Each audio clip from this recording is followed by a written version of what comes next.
मस्त ब्लॅक कॉफीचा मग हातात घेऊन शँडी काचेतून स्नो फॉल न्याहाळत होता.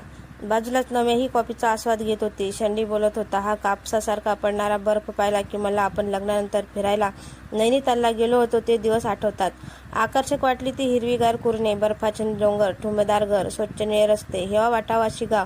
त्यात तू स्नोफॉल बघत स्वतःला हरवून घेतलं होतं आणि मी तुला बघत तुझ्यात हरवलो होतो.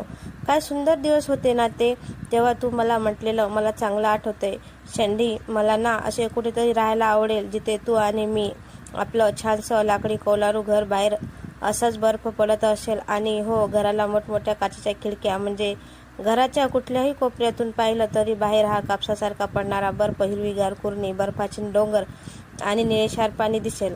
पण खरं सांगू नव्या, त्या नैनितालच्या हॉटेल रूमच्या वास्तुपुरुषाने तथास्तू म्हटलं असावं आणि आज आपण इथे कॅलिफोर्नियामध्ये आपल्या घरात आहोत.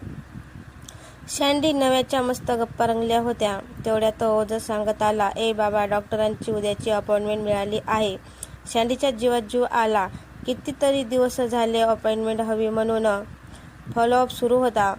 पाणवलेल्या डोळ्यांनी शँडीने ओजसच्या खांद्यावर हात ठेवला. बेजबाबदार आयुष्य तुम्हाला कधी मोठं होऊ देत नाही आणि जबाबदारी घेतल्यावर तुम्हाला कधी लहान होता येत नाही.